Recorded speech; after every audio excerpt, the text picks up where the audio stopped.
This is the Business Storytelling Show with Christoph Trapp.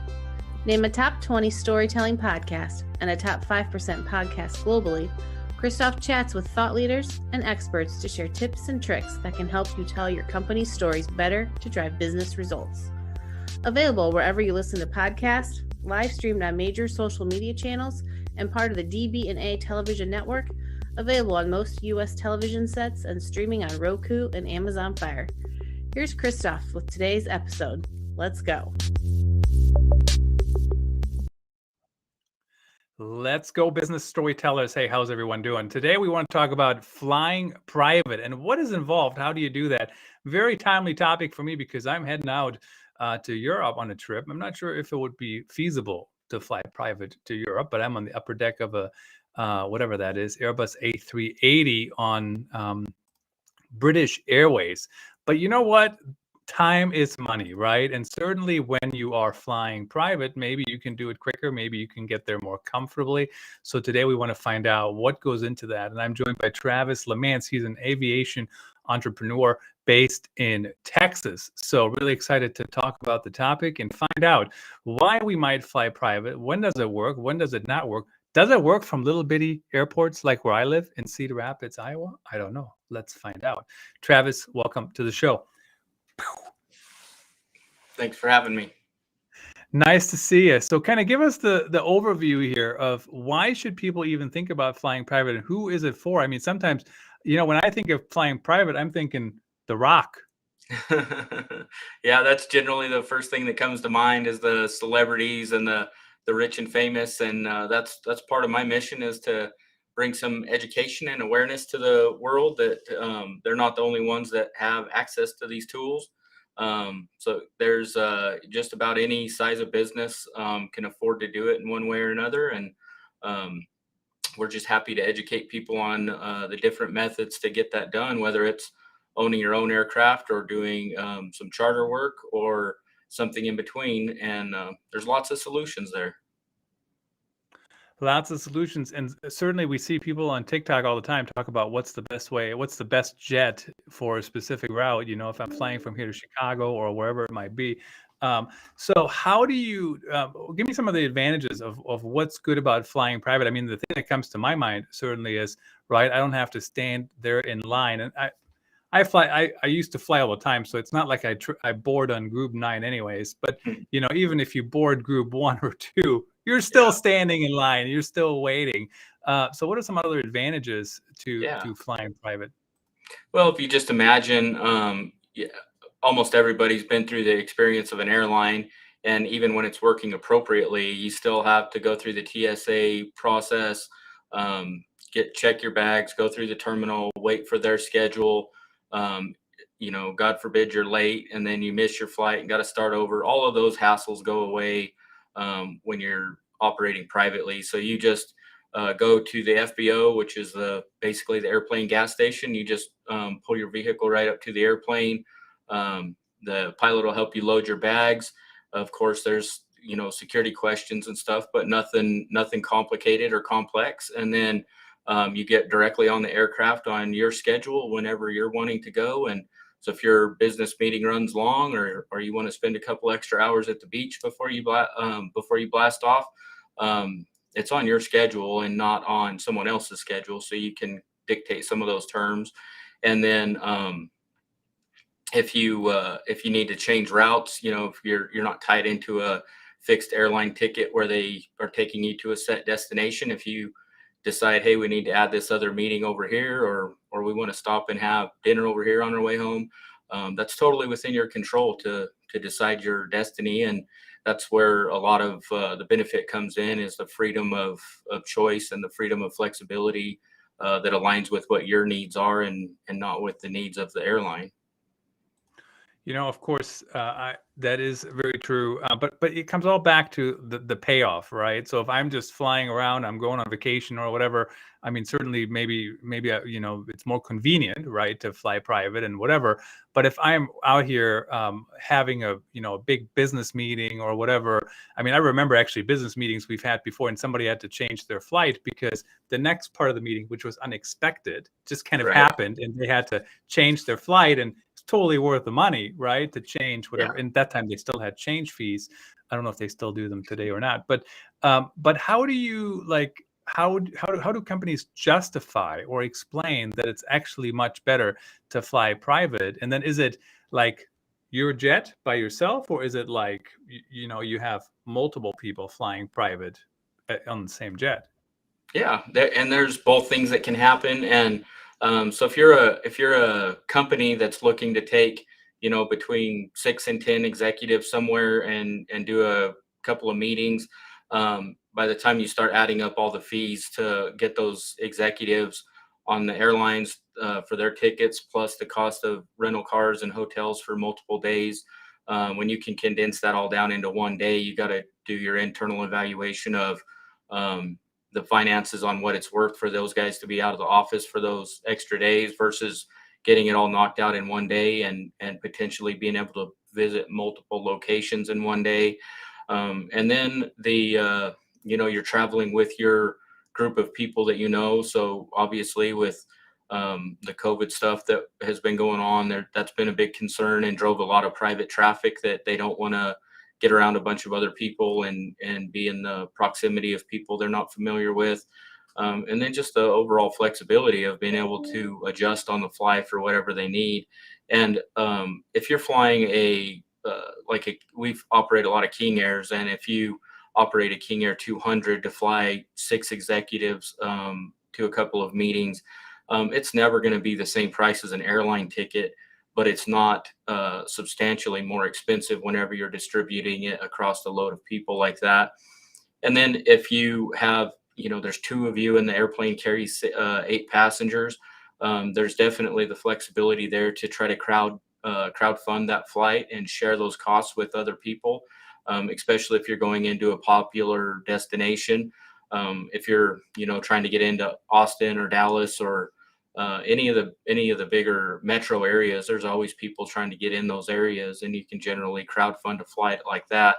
And then if the other advantage that really comes in on the businesses, particularly out here in the middle America where we're at, is there's a lot of airports that don't provide airline service. You had mentioned on the intro there that we could get into these small airports, and that's one of the big advantages where the airlines only service about 500 airports nationwide. These private aircraft that we're utilizing, we can service about 5,000 airports nationwide. So it's a common thing that in this part of the world that you need to go to a meeting that's 3 or 4 hour drive time away from one of the major airports where there's airline traffic.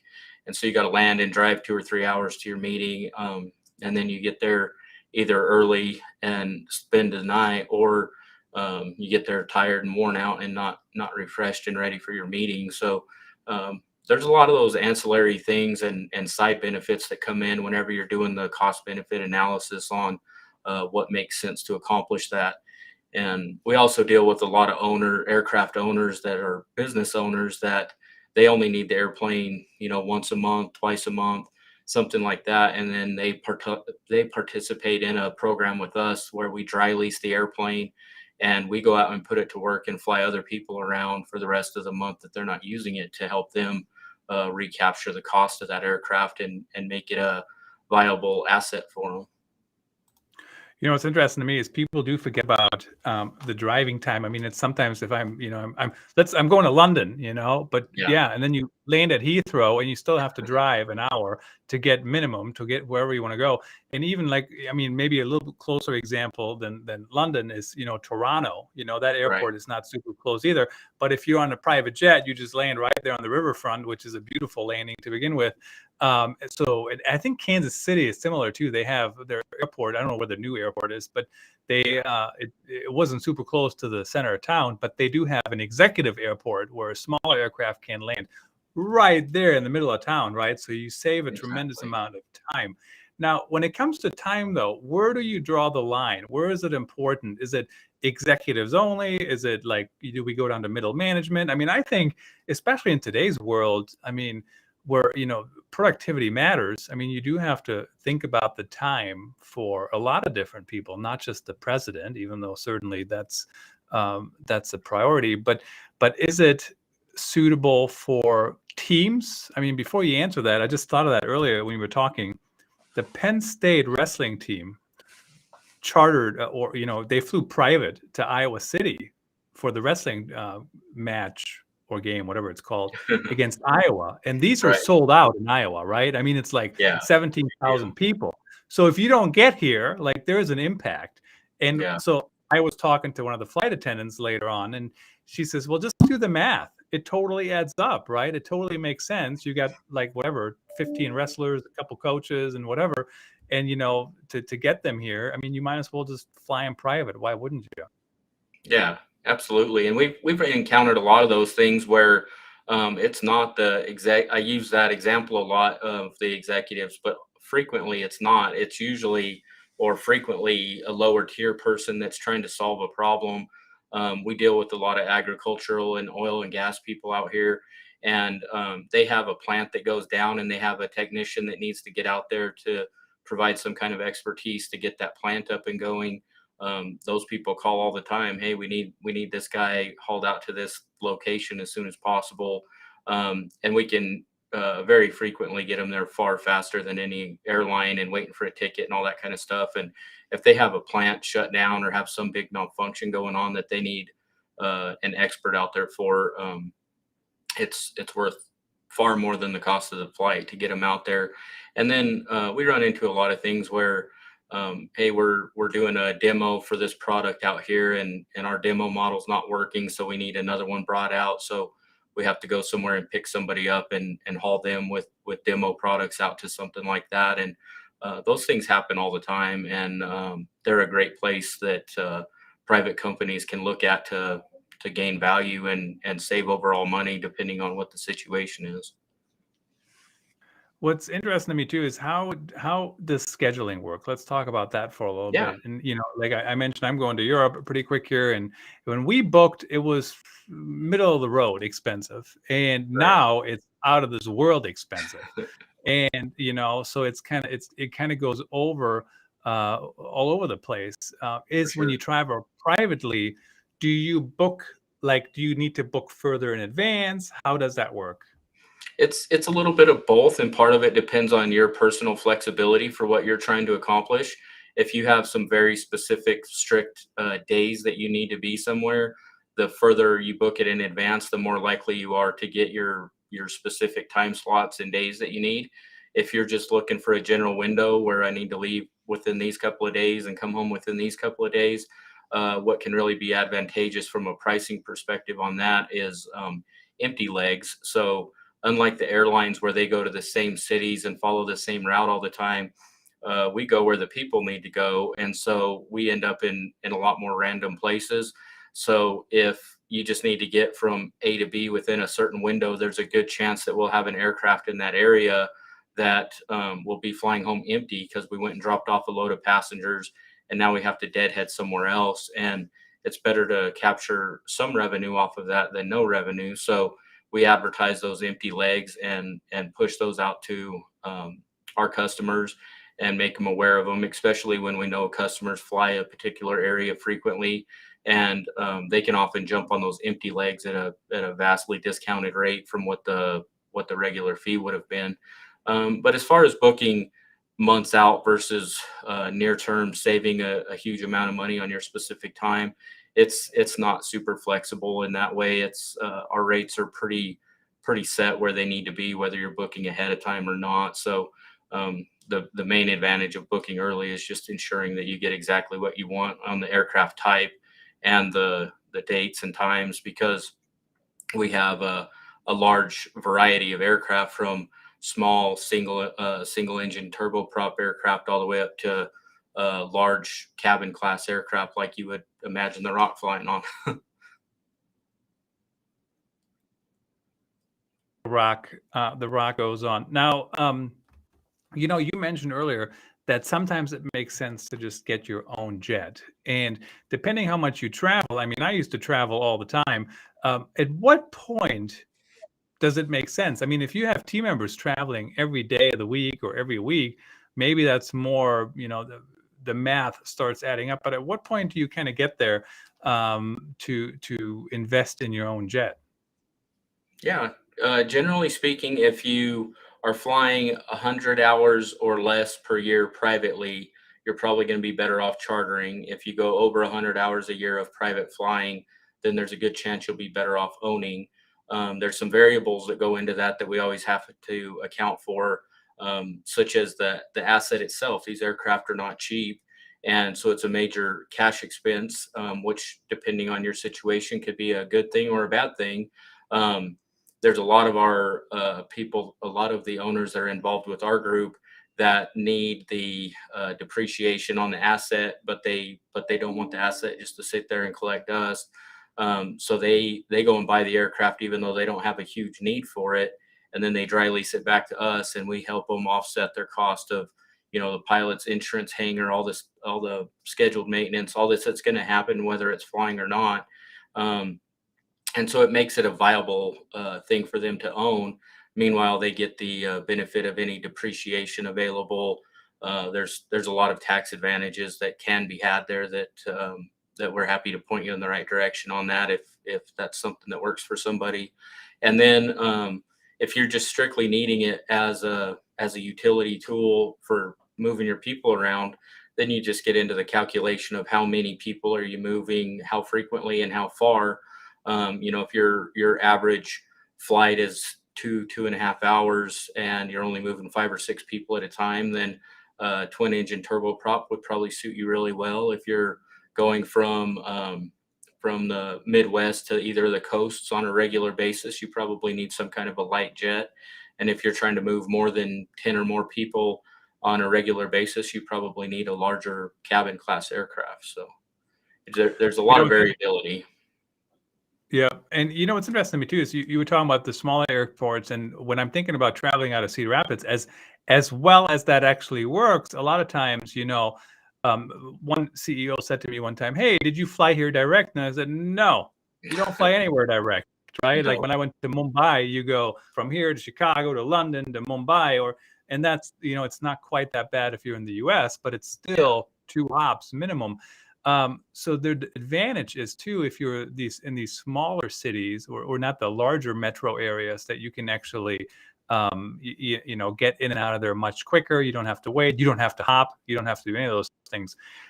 My question for you though is, and maybe this, I don't know if you've ever been asked this question, we'll find out, but what I like about traveling, especially traveling comfortably, whether it's commercial or private, I can just sit down, I can get some stuff done. I know I can get the Wi-Fi. I'm not going to, and nobody's interrupting me. But if I'm now traveling with my entire team, is that a problem on flying privately, right? Because now we got everybody sitting next to each other in comfy chairs and sitting at a table and whatever. Did I just lose my ability to shut everybody out, or should I just get over it and put in my AirPods? Yeah, and obviously that's hugely personal question depending on how each individual handles it. A lot of the aircraft that we operate do have Wi-Fi capability in them, so that's one of the big advantages of keeping the time windows down on these. You can pre-schedule catering and have the meals on the aircraft, so you don't have to hang around and do a big long dinner thing. If you don't want to, you can just have the catering there on the airplane, and when you jump on the airplane, you guys eat together on your way home and visit if you want, or you just jump on the Wi-Fi and go about doing your work. A large part of the people that we transport for business purposes, they use it all as an efficiency tool. They get on there and work on their laptops and knock out emails and get things done while they're in the air. And then our leisure travelers, obviously, they are doing it for fun, so they socialize and have a good time, and they like to crank up the music and enjoy themselves. And so it really just depends on occasion by occasion, but both options are very viable on the aircraft.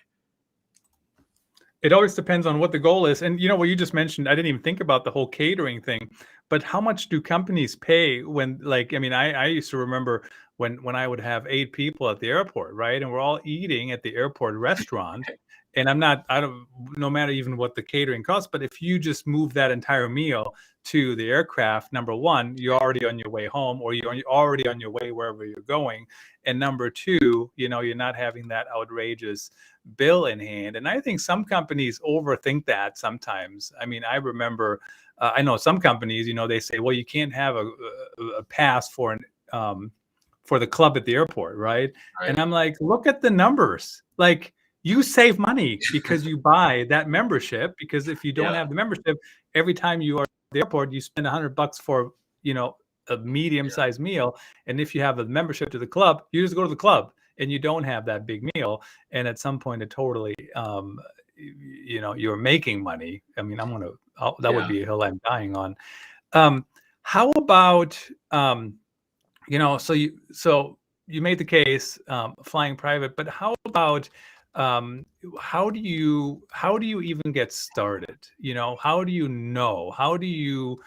When do you start experimenting? I mean, do we have to have somebody coming in and saying, here's the math? I mean, I remember the math. I think it was the Walmart CFO, and I think they're based in Arkansas somewhere, right? Like little town. And they showed the math on, like, look at how they would be flying, how much time they're wasting. Is that really the first step, or how do companies get started and get this sold? Yeah, our personal recommendation is how you go about it is you go to havenaero.com and click on one of the resource links on there, or just call us. We've got some really skilled and talented people on the staff, both to explain the way that the different services work, as well as the staff to help you work those numbers. If you choose to start out by running all the math on, does this make sense financially? We're happy to provide all that consultation and help you guys crush those numbers and make sure that you can make a financial case for it. A lot of our customers initially, they just find a small trip that they would like to take, and they'll jump in there and just take a small trip to sample it and see what it's like. And most people that get a little taste of it, they don't want to give it up, so they make it work financially. It's like the first time you fly in first class on a commercial airline, right? Or especially when you fly business class or first class to Europe. Once you do that, you never want to go back to economy, right? And it's kind of the same thing, I Sure. imagine. So tell us again, who should reach out to you? And of course, if you're watching on the video version on Spotify and all the live streams, you can just scan the code in the top corner there. And how do who should reach out? How do they book their first flight, and how does that all work? So anybody that is interested in chartering a flight or experimenting whether that would work or not, anybody that is a current aircraft owner that would like to get more value or asset management out of that aircraft, and anybody that's exploring with the idea of buying an aircraft and either putting it on a charter company to help with the cost, or just to have private management and pilot services. We do buy and sell the aircraft and broker them. So pretty much anything to do with the private aviation world, we have a resource to help you, and we would love to visit with you. And it's as easy as going to havenaero.com/trap, and you can get some special bonuses for being a listener on this podcast. And then all of our consultations are free. We'd be happy to talk through any of those scenarios with you and see where we can best assist you. And if we don't feel like we can help you, we're not gonna try to sell you something you don't need. I always like to hear that, because certainly we should be customer first, customer centric. If they need it, they need it. If they don't need it, they don't need it. Let's not try to ram it down their throat.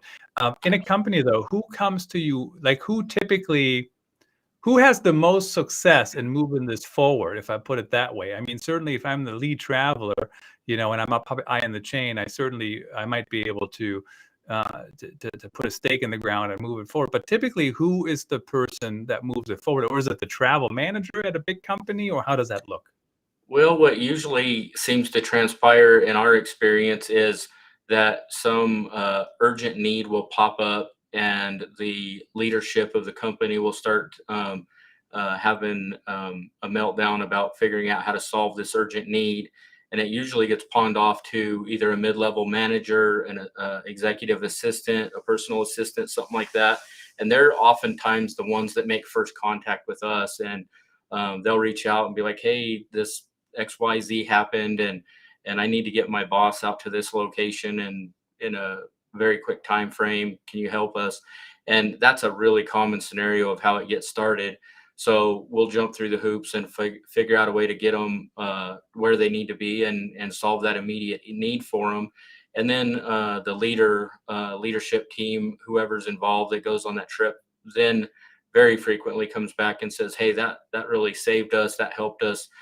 We want to look at this a little bit more. And then we start working through the various scenarios of ownership versus chartering, and all the options that are out there. We kind of work through all those, and that's a really common thread of how people come to be involved.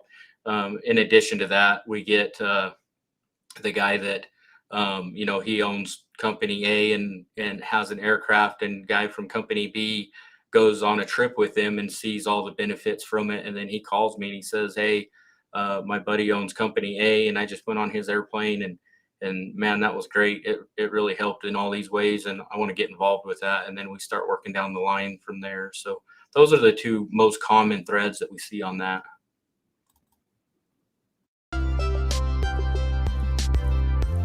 That's a wrap. Thanks for tuning in. Please rate and review our show on your favorite podcast channels. And don't forget to share this episode with your networks. We appreciate you. Until next time.